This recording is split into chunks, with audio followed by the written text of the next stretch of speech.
So, I never intended to make a video about this. Last year, even though I had seen Wicked with a friend and enjoyed it for the most part, though it's not my favorite musical, I kind of just noped out of this discourse. A year ago, if you asked me if it was okay to comment on a person's body, I probably would have given an emphatic no. It is never okay to comment on a person's body. We cannot determine a person's health just by looking at them.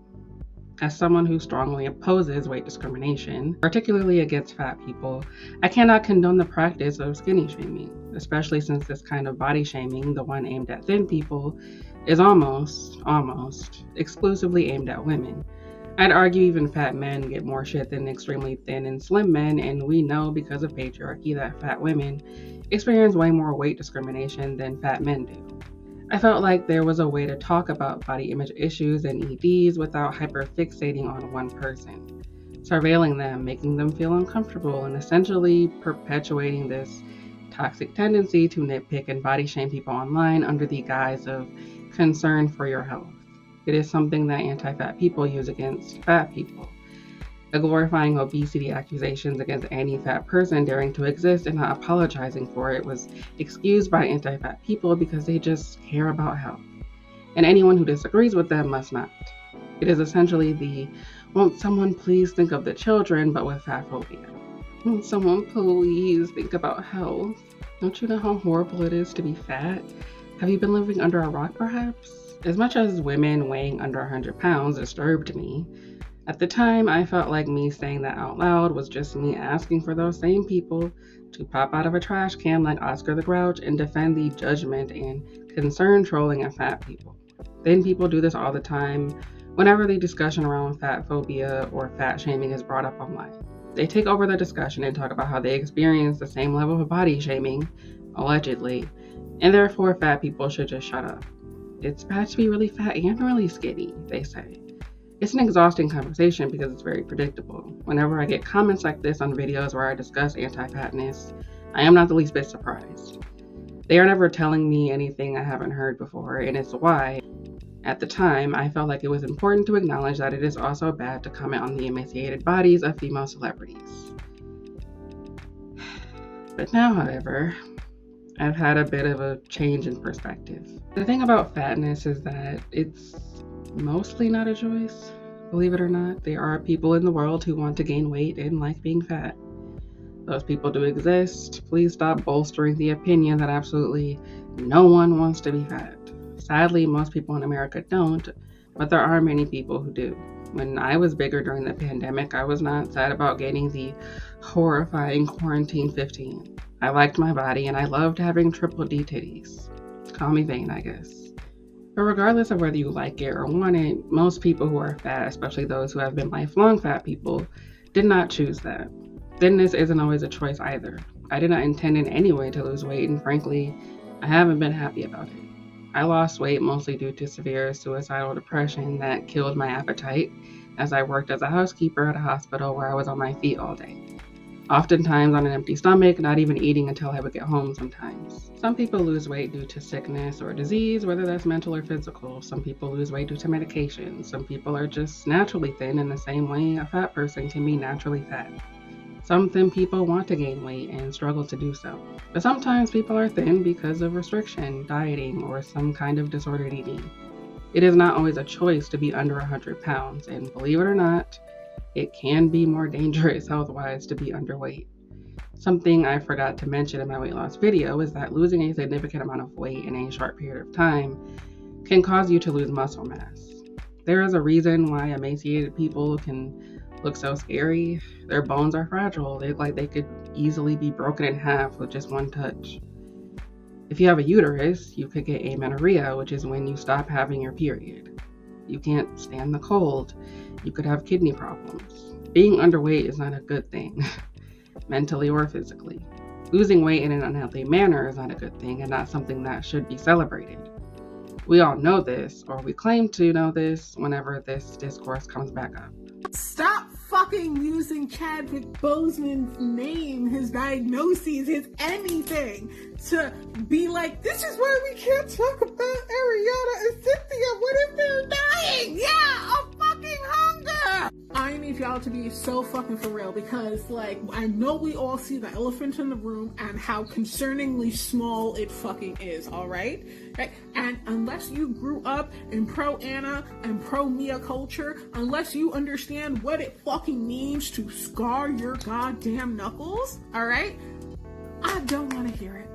Because we lived through the time when you weren't allowed to talk about it, but somehow we were all talking about it. And I bet you that if you do not start talking about this now, you should have been talked about this, but if you do not talk about this now, you will not like what you see a couple years from now, because those two bitches are only ever the leading fucking edge. This time last year, right? Remember how skinny they were back then with the first Wicked premiere? That's where everybody is now.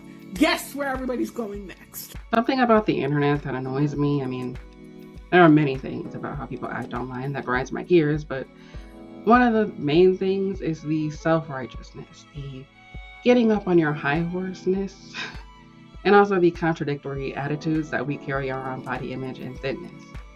In one breath, we are picking apart people's appearances, declaring that Gen Z looks so weird, or wow, Gen Z is aging like milk.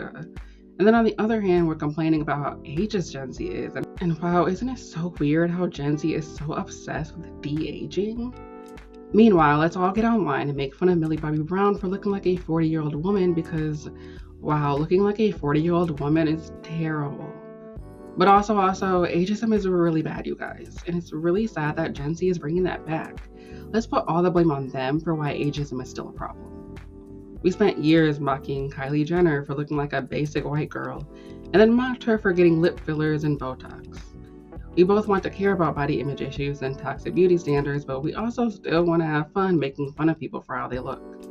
Whenever the conversation around an extremely thin celebrity who looks sick comes up, it's hard to tell how many people are actually concerned about this person's health and the mental health of people who look up to them, and how many people just want to make a bunch of skinny jokes. Because we live in a mean culture. We are cruel about people's appearances, especially celebrities.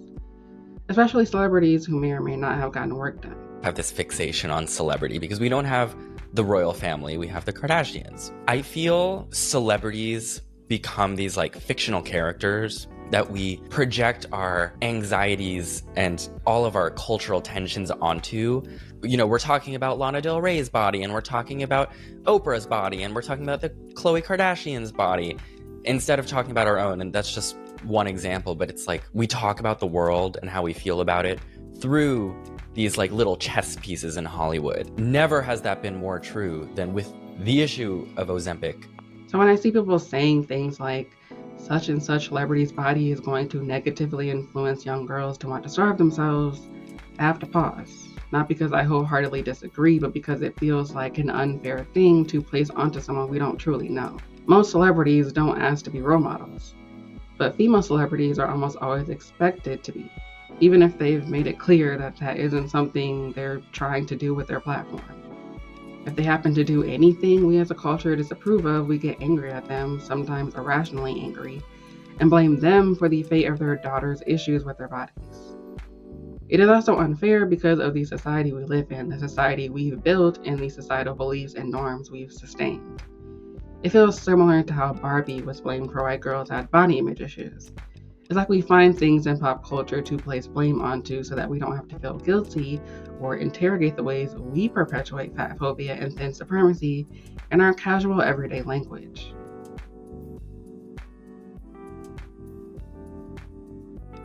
I think we should be talking about celebrities publicly starving themselves to death. It is bonkers to me, it's insane, that this conversation has gotten shut down time and time and time again by people who are saying that it is body shaming or antithetical to feminism to speak about a woman's body ever in any manner, under any circumstance. Shut the fuck up. When can we talk about it? When they die? Because they are going to die. They have eating disorders. They have anorexia, and it's going to kill them. Like, when I was sick with anorexia and I was in the hospital, I had a social worker come in and tell me that I was going to die very soon if I didn't stop what I was doing. And I said, joke's on you, that's the plan. I had Lanago, which is the hair that you develop all over your body when you're starving to death. My kidneys were shutting down. I had trouble lifting my arms over my head, and I could have been her fucking twin. I even had the hair. Well, her old hair, not her new hair. What do you guys gain from avoiding this topic, from insisting that you cannot talk about how influential people influence people? What are you getting out of this? An eating disorder? God. As stated at the beginning of this video, the Wicked press tour from last year sparked discussion around EDs due to people noticing the drastic weight loss from Ariana Grande and her co-star Cynthia Erivo. And yeah, they do look extremely thin, but doesn't it seem like we're having deja vu here or something? Hi everyone. I have made my coffee. I'm on my way to work soon. I just wanted to come on, and I don't do this often. I don't like it. I'm not good at it. I'm not good at it and I don't like it, but I just wanted to address your concerns about my body and talk a little bit about what it means to be a person with a body and to be seen and to be paid such close attention to. I think we should be gentler and less comfortable commenting on people's bodies, no matter what. If you think you're saying something good or well-intentioned, whatever it is, healthy, unhealthy, big, small, this, that, sexy, not sexy, we should really work towards not doing that as much. There are ways to compliment someone or to ignore something that you see that you don't like, that I think we should help each other work towards, just to aim towards being safer and keeping each other safer. But I just also wanted to say, one, there are many different kinds of beautiful. There are many different ways to look healthy and beautiful. I know personally for me, the body that you've been comparing my current body to was the unhealthiest version of my body. I was on a lot of antidepressants and drinking on them and eating poorly, and at the lowest points of my life when I looked the way you consider my healthy. The talking points from every side of the argument in this discourse is not any different from the discourse from last press tour. Articles asking whether it's okay to talk about these women's bodies, or oh, we can't just not talk about their bodies, come on, or is it a slippery slope? Ariana Grande coming out to express her discontent with how we are talking about her body and subtly telling us that it's none of our business. It's all the same shit from last year. The videos people keep making about how the fascists want us to be thin, or how early 2000s heroin chic has made a comeback, have been repetitive and redundant since the inevitable dissolution of the Instagram-approved body positivity movement. I'm exhausted and I'm continuously disappointed because I just think I come at this from a different angle from most people online. While I no longer agree that we just shouldn't say anything, I do think the things people are saying could use a little nuance, because people are right to be concerned. The obsession with thinness is dangerous and unhealthy for everyone, but especially young and impressionable people, and always has been. Again, something we all know or claim to. To be clear, I am not trying to say no one really knows or cares. Typically, women and feminists have been some of the main people to really care about these issues, even if feminists have also dropped the ball on this conversation many times. There are feminists or self-proclaimed feminists who have used feminism as a way to promote thin supremacy and toxic diet culture in self-help books or on their online platforms. Some have just simply not given a fuck because most people struggle with normative discontent around their self-image, and it's a touchy subject, so people just decide it doesn't matter. Some people have taken a sort of choice feminism approach, that it's her body, her choice. Therefore, body image issues are an individual problem, not a political one. Now, I am all for bodily autonomy, but the idea that body image issues and eating disorders are not a political issue is part of why this conversation hardly ever goes anywhere. Aubrey Gordon, fat activist and writer, discusses the ways people constantly try to make body positivity or body neutrality the solution to body image issues. While I think body neutrality is fine on a personal level and something that I have practiced for quite some time, it is not the solution to body image issues. It is not going to end weight discrimination, nor systemic fat phobia, which would in turn help people's body image issues if those things were eradicated. But you'd have to view body image issues and eating disorders as a political issue in order to recognize that. And that's kind of my issue, because I'm not totally sure what exactly the end goal is in this discourse. We cannot force these women to eat, plus constantly yelling online to a celebrity about how they have an ED is not going to help that person's ED. mind warping for them because it's slimy and gushy. And right. I mean, there are people that come into clinic that eat 5 or less foods. Oh, wow. But Mike, you mentioned sort of this like pretty common Twitter interaction, which is somebody tweets something or posts elsewhere on social media something about their keto or their whatever it is that they're doing. Someone else jumps in and goes, no, that's an eating disorder. I'm going to go out on a limb and imagine that particular intervention not especially effective. Yes. So, like, as folks are listening to this, I'm sure that they are having the response that I'm having, which is as you're talking about sort of how this stuff shows up, going, ooh, I think I know someone who meets this criteria. Ooh, uh-oh. Yeah. So you're hearing this, you're recognizing behaviors in someone that you know. Yeah. What next? Yeah, what should we tweet at random people who talk about their diet and exercise online? Who should I be harassing and how? If it's somebody that you know and know well and care about and have some kind of a relationship with, I think you can always ask them how they're doing, you know, and you can reflect back like, hey, I'm seeing you post a lot about X, Y, or Z. It seems to be taking up a lot of your time. How do you feel about that? Mm-hmm. You know, like something that kind of opens up the discussion. I think we can get into trouble when we start saying like, this is terrible and this is what you should do and you need treatment now, right? Like, I think that the kind of finger pointing can be really hard, and especially for somebody that might be actually legitimately knowing that they're struggling, it could be kind of embarrassing to realize that maybe something that they thought was more secret is something that's being noticed. For one, being angry at these women for negatively influencing young girls is a little unfair because it presumes that these women are purposely trying to be bad role models. 2, it is ignoring that eating disorders are mental illnesses and not something that can be cured by being told that they need to eat or they're going to die. It's like yelling at a cigarette smoker that if they don't stop, they're going to get cancer and possibly die. Like, oh, I'm gonna die? Well, golly, I guess I'll stop right now. Like, no, that's not how anything works. Demi Lovato, who has been very open in the past about her struggles with bulimia and anorexia, once spoke about her body dysmorphia in her 2012 documentary, Staying Strong. I always thought, oh, it's going to change one day. Like, oh, I'm just going to get skinny one day. And it never did.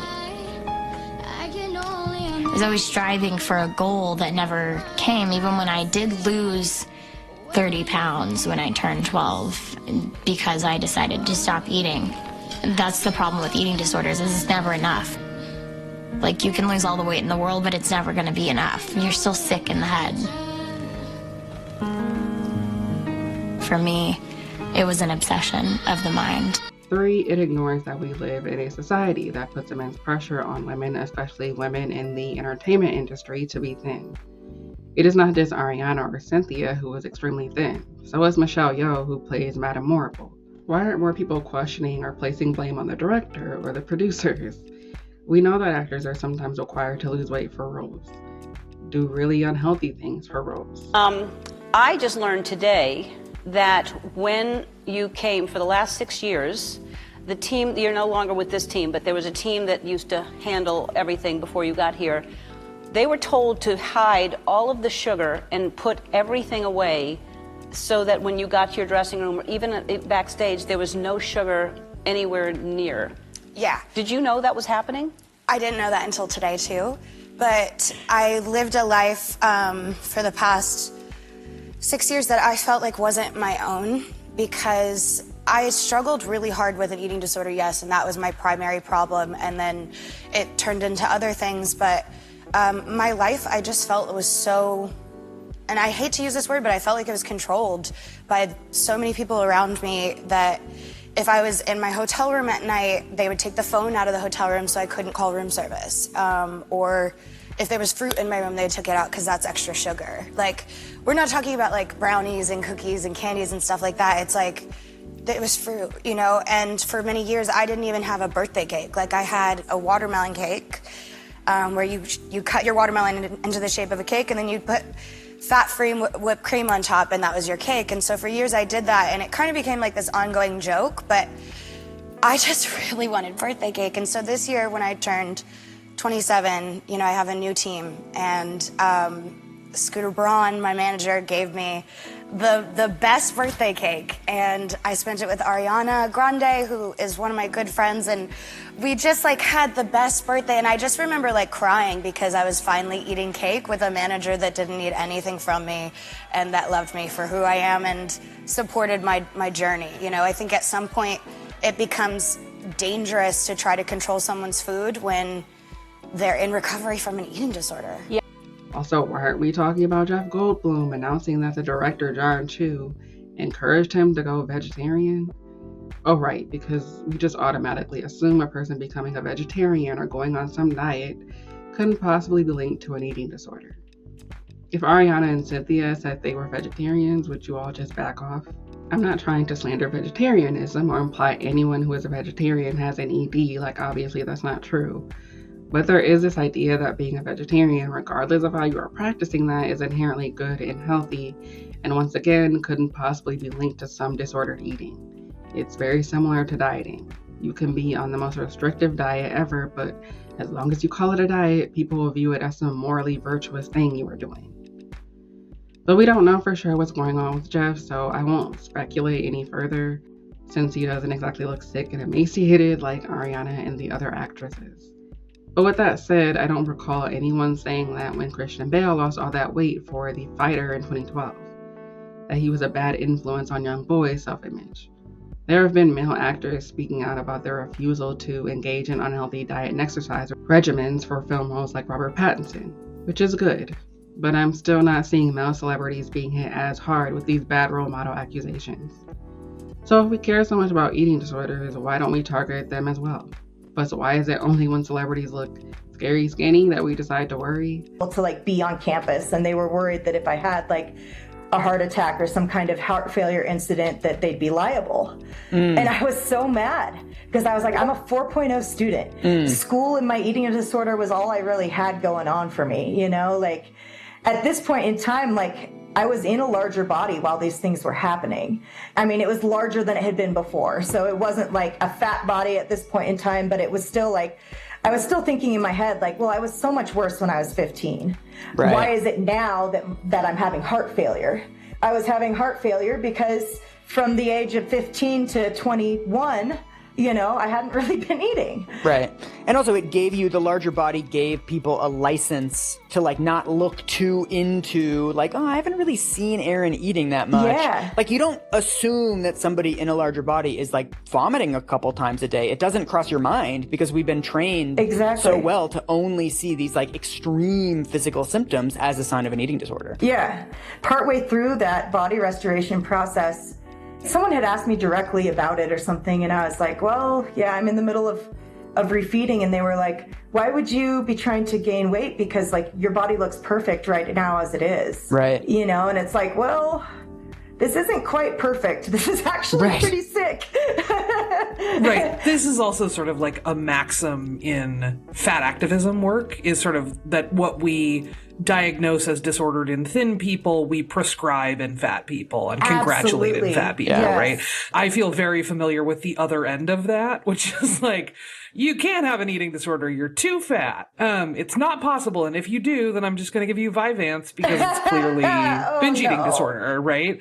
And the other end of that is it also works against folks who are not necessarily fat, right? Yes. Because you sort of get this, like, your body is perfect as it is. You don't need to change it. You look gorgeous. Yes. Which just reinforces that same framework of thinking that there is a right kind of body to have and that your body is being monitored by the people around you. Yes. So my friend Medusini, who I'm sure some of you follow, and if not, what are you doing? But she recently talked about this on one of her recent live streams and did make a good point about Ariana's recent response being problematic. She doesn't look like she can withstand all of that. It's just weird. Ariana has actually not said she's healthy. She says for people to stop talking about it. Well, kind of. She did kind of imply that she is healthy, and that's my big issue too, is like the way that she's talking about it is also very not productive. She didn't specifically say, because people are like misquoting it and being like that she said that this is the healthiest she's ever been. Well, she didn't say that, but she did a bit ago make a video where she said the body that you're comparing my body to was very unhealthy, meaning the past images of herself where she was a little bit bigger. She's not like, she's always been a very thin person. Like, I don't think Ariana Grande has ever not had a thigh gap. She's always been very thin, but she used to not be as thin as she currently is. And in that video, she said, you're comparing my body to like a version of myself that was really unhealthy, that was like on antidepressants, blah, blah, blah, blah. And it's like, okay, yeah, she didn't say that this is the healthiest I've ever been, but there is an implication there when she knows that the conversation is about her weight. There is an implication in the way that she was talking about it, saying that like, yeah, that was an unhealthy version of me. This is a more healthy version of me. And maybe there's more to that. Maybe there's some other health factors in there that maybe she is overall healthier than she was in those other, in the past. Because maybe there was some other stuff happening in the past that's no longer happening. Like maybe generally she is healthier now. She knows that the conversation is specifically around her weight. And so for her to say, to make that comparison of I'm healthier now than I was then, that is implying that her weight is the thing that is making her healthier. And that's where I'm like,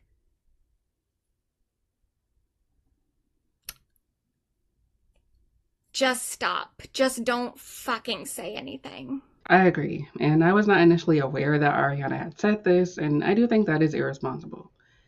But then again, people do this shit to test Holiday. They do it to fat people who assert that they are in good health and that they work out or are even vegans, because people cannot fathom the idea that a fat person's health markers could be A-okay.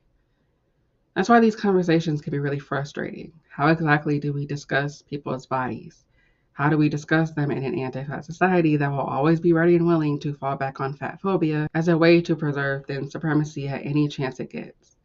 As much as we claim to care about EDs, we still seem to have a very narrow understanding of what a person with an ED can look like. Even thin people who have struggled with anorexia and believe themselves to be experts on the illness are very quick to deny and disregard the idea of fat people struggling with anorexia, even though fat people are way more likely to struggle with anorexia, but are less likely to receive adequate treatment for it or treatment at all in most cases because of what? Say it with me. Fat phobia. Yes, even mental health professionals perpetuate anti-fat bias against fat people who absolutely can and do struggle with anorexia. But yeah, I did get treatment, and I mean, it was life-changing for me at that point. Like, I'd known that I'd needed treatment since I was 15, and I'd been trying. I have like literally boxes, 2 plastic boxes that are like knee-high full of like the journals of me trying to like think my way out of it and figure it out and get help. Just over years of trying to like treat myself by reading books or, you know, getting the very limited treatment that was available. And then finally to be in a place where it was like, I had people who knew and understood and like could figure out what was going on my body. And they, you know, really working with one of those doctors was the first time where I like really saw like how devastated my body had become. You know, like I'd lost muscle tone in my face, muscle atrophy in my back so that I couldn't like stand up correctly. I had that orthostasis where I would fall if I stood up too quickly. My body was literally like going offline, you know, all of those things that, you know, just start shutting down. And all these things were getting better. I was getting my period back. I was no longer orthostatic. All these things were kind of coming back online. You know, I could have a baby now if I wanted to. I didn't, but like I could have. But in my head, like my body was wrong because I was like gaining more weight than my doctor said I should gain, you know, and all of my fears are coming true, right? Like all of the things that my eating disorder said about being fat and whatever, like this is true. And, yeah, I ended up like having the experience of getting to go back to treatment, you know, 4 or 5 years later in a fat body, you know, and again, I was experiencing the same symptoms that I had as a kid. I still had the overexercise, I had the purging behaviors, and I had the restriction, you know, and I was restricting things like, you know, like water that really, like, that's not adding calories to you. It's literally just hydrating your body and letting your kidneys and your heart work normally. Right. And so I was sick, you know, and I still inpatient in a hospital for eating disorders, had a therapist tell me that I didn't need to be there. and that she didn't believe I had an eating disorder. And I was like, she was like, Erin, why are you here? And I was like, because I have an eating disorder. I really want to get better. And she was like, but like, why are you here? And I was like, because I want to get better. And she's like, look at all these people that are here. Do you see how thin they are? And I was like, yeah. And she's like, they're the ones who really need help. You're fine. It was so poignant because it was like, okay, like the people that should be able to help me, that are supposed to be experts in this, don't even believe that my insurance is right for covering me to be here. No way.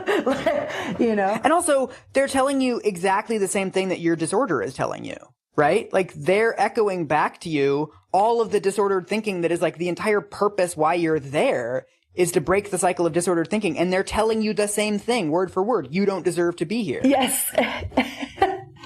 You know, and at that point in time, like, I had a solid head on my shoulders. I'd experienced what recovery was like in that previous time when I'd gotten better. I knew that they were telling me something wrong. And I also like didn't have the strength of myself yet and my voice to be able to kind of speak back to it. Right. I was in my head. I was hoping you like threw a drink in her face or something. I was imagining like a Real Housewives situation. I can't tell you how many fat people I have come across or have been friends with throughout my life who would just casually inform me that they once starved themselves for a week to get back down to a size 18. No one finds that behavior alarming when it's a fat person. Only when a thin person doesn't eat, we decide to be concerned. Why do we pick and choose when to be concerned about whether someone is struggling with disordered eating? If you have fat people in your life who you notice are starving themselves or seem to be restricting, do you get concerned? Do you worry? Or will you wait until they are 98 pounds? In the summer of 2017, Netflix released the film To the Bone starring Lily Allen and Keanu Reeves. The story, as it was rightfully criticized for, once again centers around a middle-class, conventionally attractive thin white woman.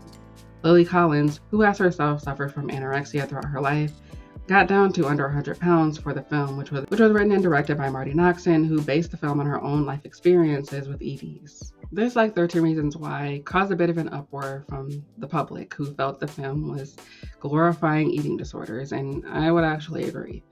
There's a scene in the film where we watch Lily Collins eating food and then spitting it out. It's a long scene that has lived rent-free in my head. It's gross and it's weird to write a scene lingering on someone engaging in very unhealthy and toxic behavior around food. It's also gross to have your actress who once suffered from anorexia become dangerously thin for a role.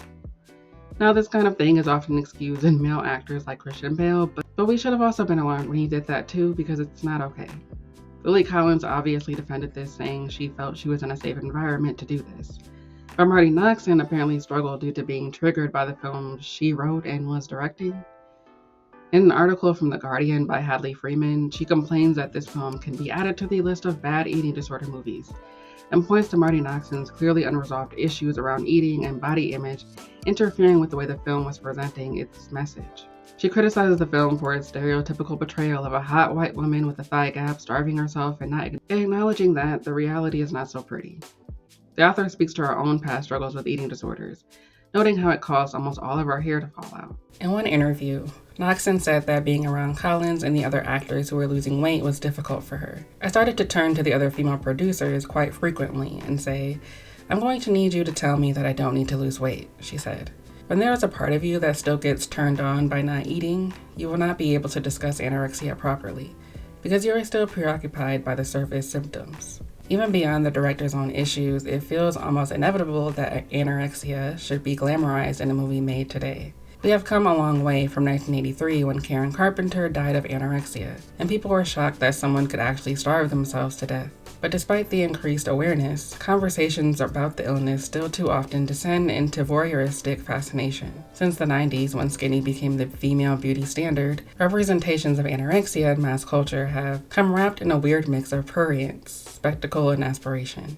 A woman in the male stable for a long time has written in a wildly irresponsible way about her anorexia. The glamorization of anorexia online is notorious by now, with the rise of pro-ana websites, which pass on tips about how to avoid eating, and thinspo images on Instagram. Anorexia has been reduced to an aesthetic expression, and To the Bone reflects that. This part of the article really speaks to my frustrations around this discourse. So I don't know that much about Karen Carpenter. I know some of the songs by the Carpenters, and I have seen the Karen Carpenter Barbie doll biopic many times. It's actually one of my favorite movies and may have inspired my Sims reenactments I sometimes do when I cover films and television. Because The Sims is basically just playing with dolls but on a computer. It is such an interesting concept that somehow really works and is one of the best biopics to ever exist in my opinion. But it's also really sad. Who knew a movie with a bunch of Barbie dolls could make me cry? I get teary-eyed when I think about Karen Carpenter, even though I don't have a deep connection to her in the way older generations of people probably do.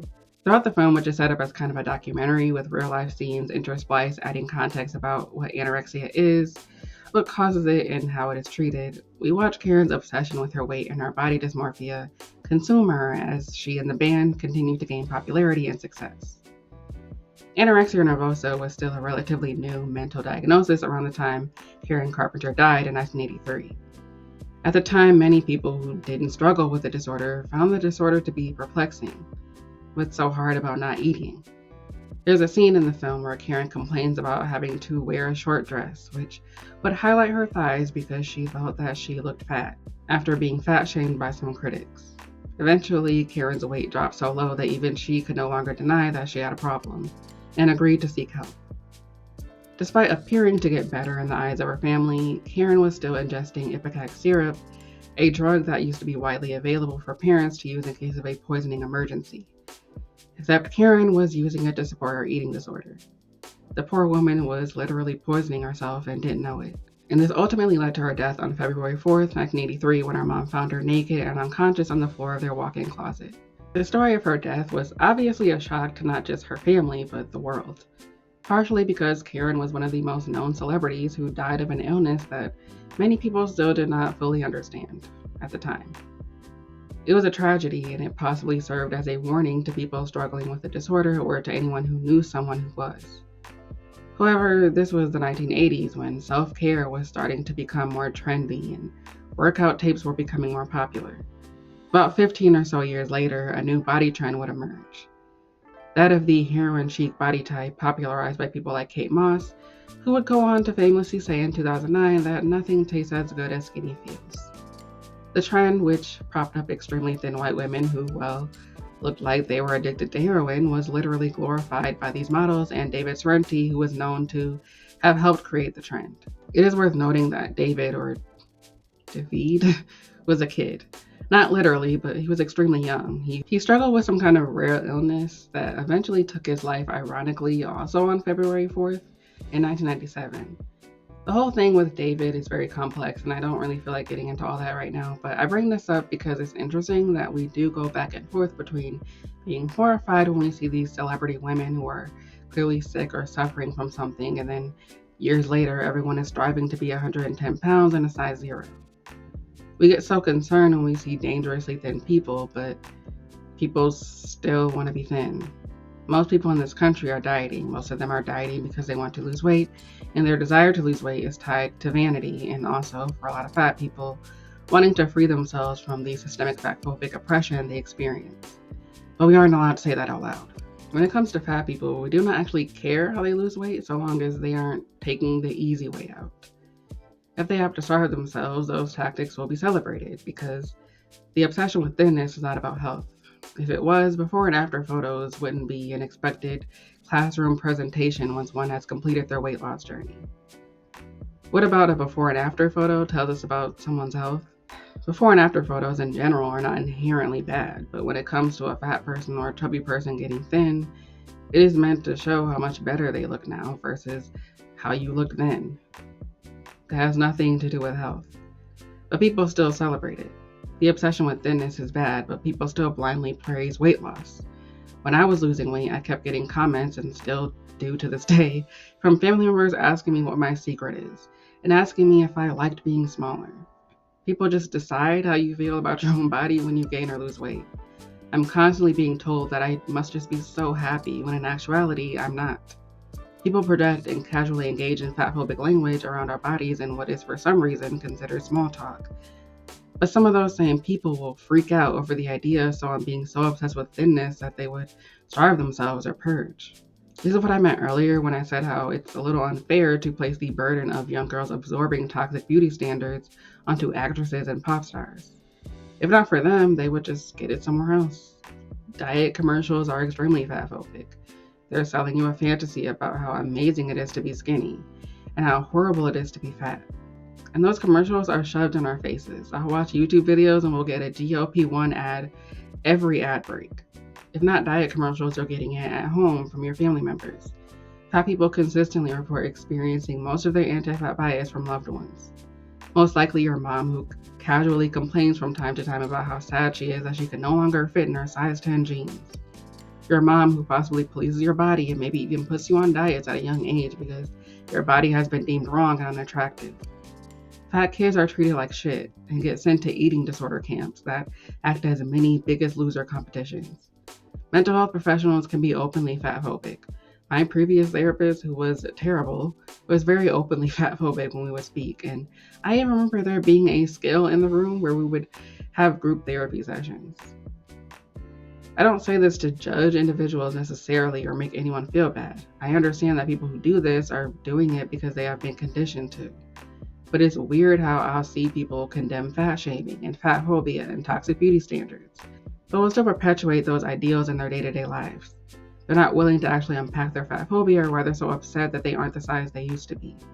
People really want to believe they can hate their bodies and that it won't interfere with how they treat others who are larger than them, nor will it have any impact on their perception of toxic beauty standards as a whole. These extremely thin women come out on the red carpet and we tweet and post about how awful this is for younger girls, and while I agree, I also remember just 5 years ago during the pandemic, everyone openly crying about the quarantine 15 and blaming fat people for COVID. Millions of people died during COVID, and we were at home whining about gaining 15 pounds. And 5 years later, we get up on our high horse and blame celebrities for why young girls want to be super skinny. It doesn't make any sense, and it irks the shit out of me. Some of y'all are just not serious people. And to be clear, I know that my friends like Ofidoki and Medusni absolutely do care about these issues. There are lots of people who truly do. It's just most of us, or at least the loudest of us, don't seem that interested in actually addressing weight discrimination in diet culture. Some of the major drivers of the obsession with thinness. We still want to be thin. We want to get on those epics so we can get thin. But we also want to cry and pretend to weep for the death of body positivity. A movement where fat people with real bodies, were being pushed out of the movement and being told that they were too fat to openly love their bodies. Tess Holliday was told that she was too fat and unhealthy to be on the cover of a magazine. If we care so much about body positivity, why are we so quick to reject the unconventional bodies of people who started the movement in the first place? If body positivity was so important to y'all, why were people saying that the movement was all a lie the minute Ozempic became a popular weight loss drug? If we had defeated these beauty standards and had supposedly moved so far away from the early 2000s, I don't think people would have so easily jumped back on the thin is in trend. We just rewrite history and decide that thinness has returned when it never fucking left in the first place. I swear if I have to hear or see another video claiming that thinness has come back, I'm going to scream Regina George style.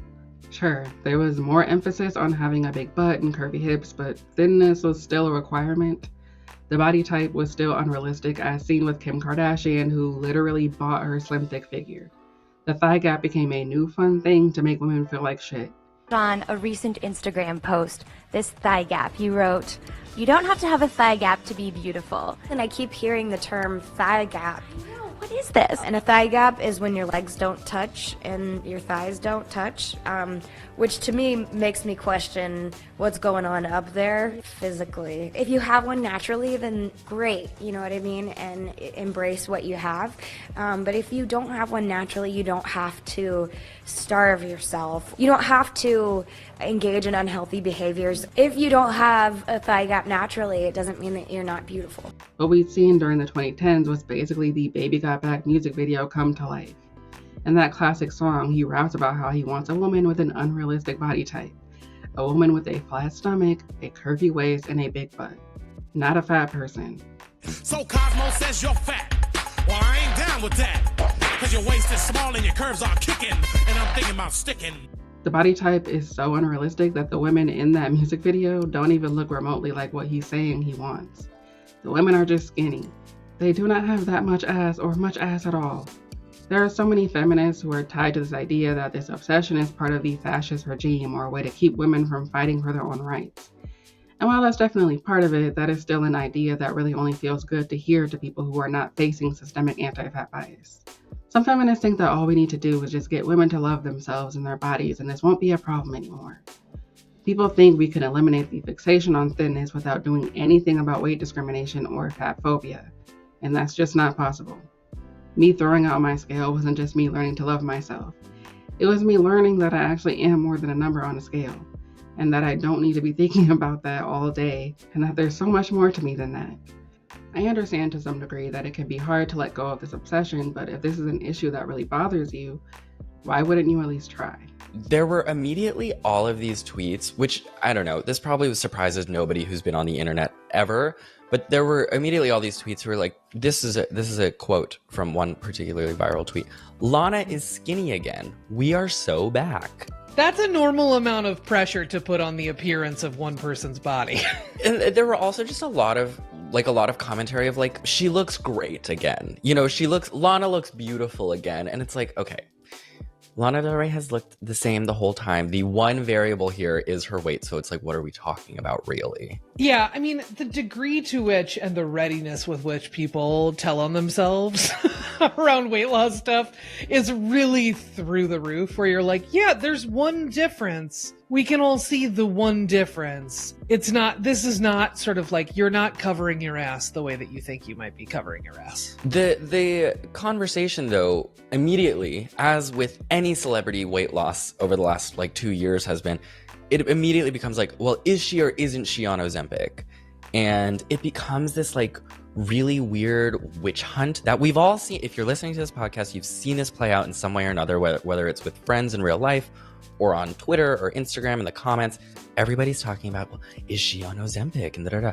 As this discourse is happening around her body for no reason, Lana Del Rey posts, a photo dump on Instagram, as the kids say. She posts a bunch of unrelated pictures. And one of those pictures is a selfie where she's wearing a sweatshirt and it has the Dog Pound logo on it. Dog Pound is it's just a workout class, basically. It's like a chain of workout, luxury workout classes. The fact that she was wearing a sweatshirt with the workout class logo on it sparked discourse of its own that then people online and also people were writing articles like Lana Del Rey clarifies how she lost all that weight. Boy, oh boy, oh boy. I wanted to add something here because I forgot to mention it when I was writing the original script, but I don't know how much I'm buying into this whole the fascists want us thin narrative. Not because I don't think the current administration isn't impacting current norms around beauty standards, but I feel like leftists online who keep making videos saying that this is why everyone wants to be skinny are saying that under the presumption that leftists don't. I almost never hear leftists online discussing the ways Democrats, who do suck ass, but Democrats were huge proponents of propping up the so-called obesity epidemic. Aside from creepy libertarians, it was also liberals and left-leaning people who applauded the terribly ableist and anti-fat documentary Super Size Me. Do you not remember Michelle Obama's Let's Move campaign? I believe some good things did come out of that, but the movement was not really about health. It was about getting kids into shape so that they could qualify for the military. We're dealing with that back in the early 2000s. And who came after? We did Jillian Michaels, Bob Harper, all these folks. And we had another one of y'all faves that was telling folks to eat carrots. Michelle Obama. And before some folks get defensive, what's wrong with children getting healthy? Because Michelle Obama was trying to get the kids fit. We need to stop having them eat pizzas and hot dogs for lunch and all of this. And people said, well, what's wrong with that? We need people to be healthy. It was in response to the Army, the Department of Defense, saying all y'all kids is too fat. Y'all not going to be able to serve the empire being fat. As a veteran, as someone who was in basic training, that stuff that Jillian Michaels and Bob Harper had them doing was stuff that we were doing in basic. And in fact, working out all the time. It is not, you cannot, first of all, capitalism doesn't allow us to work. You want to spend 4 or 5 hours a day working out. I can't date a man that date anybody who goes to the gym like that. Y'all were working out 4 or 5 hours. They were working out for 8. And working 8-hour jobs, 5 days a week. They were working out 8 hours a day. Like the piece about Michelle Obama, and I've written about this extensively, and it will be in my next book as well, so I won't talk too much about it. Yes, to your point, I mean, she literally went on a national campaign talking about the ways that so much of that was sort of undergirding her platform to quote unquote address childhood obesity was about readying and preparing the youth in the U.S. to serve in the U.S. military. That was the entire purpose of her campaign. But what ended up happening was Black kids, quote unquote inner city children, poor children who never got food at home, who were not eating at home, now could no longer eat at school. Yeah. Because schools were not giving you actual food for a while there. Like they weren't giving you like anything that was providing any nutritional value. And you couldn't get things out of vending machines. Vending machines were being taken out of schools. You couldn't get anything at lunch because you couldn't afford it. Yeah. Right? So like,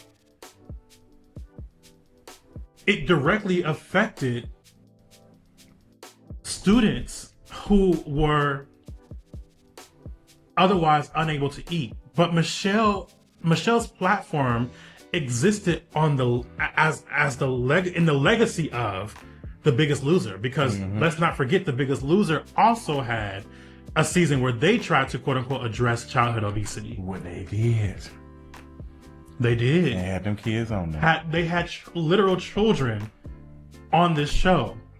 That was the type of thing that Michelle Obama and her ideology, her line of thinking helped to produce or helped to cement. People probably overlooked the problems with that whole thing because it wasn't boldly asserting that it was aesthetic, but that it was about health. And like I said earlier, if you say something is about health, some people just accept it and not question it any further. But it did unfortunately contribute to our collective hatred towards fatness, and also the already shitty treatment of fat children, the main people who were targeted by this campaign. Considering the military of it all, you'd think leftists would be bothered by this campaign, and yet I never hear them talk about that because leftists are extremely fat phobic. They also uphold thin supremacy and very much play into anti-fatness when it comes to people on the right that they don't like who happen to be fat. Like, fuck Trump, I would absolutely never dedicate a video to this, but leftists fat shame Trump with the lamest fat jokes you've ever heard all the damn time. Leftists are also very ableist and don't really care that much about disabled people, and fat people are used as an easy, acceptable way for people to let out their deep-seated ableism. People know on some level that being openly ableist or blatantly ableist is really shitty, but being openly and blatantly anti-fat is a universally accepted form of bigotry. It's so accepted that even leftists, particularly online leftists who think way too highly of themselves and put themselves on pedestals for having the right opinions because they supposedly care about human rights, don't give a shit about fat or disabled people. I don't know what to do about Ariana Grande and Cynthia Erivo. I don't think anything can be done on our end other than causing Ariana to become more and more defensive. I do know that us, can do better and be more mindful about how we speak to each other. Are you judgmental when you see someone you know has gained weight? Do you express healthist/ableist ideals? Do you ask people whether they're okay with hearing about your stupid diet before you start talking about it with them? Do you consider that just springing that on people could be triggering for people with EDs? Do you say fat-phobic things around these girls you're so concerned about? Do you uphold thin supremacist ideals when you're around them? Are you kind to yourself when it comes to your own body? We cannot control the lives of celebrities, nor can we rely on them to be good role models because you shouldn't rely on them for that. That's not their job. I think it's fine and understandable to be concerned. But I think wanting to put all of this on the celebrities feels like people just not wanting to do any actual internal and or external work to help dismantle thin supremacy. As I said in my weight loss video, if you truly want us to be free from this, then you need to put your money where your mouth is. Otherwise, shut the fuck up. We all know that once this press tour is over, we will stop talking about this and move on like we did last year. And people will be back to fat-shaming celebrity women who just gave birth. People will continue making millions of slop videos talking shit about Tess Holliday or whatever fat person who is glorifying obesity. Making videos about how Tess Holliday is a liar as if y'all actually would have ever believed she truly struggled with anorexia. This shit is exhausting. I am exhausted. And you should be too, but you're not. At least, not enough.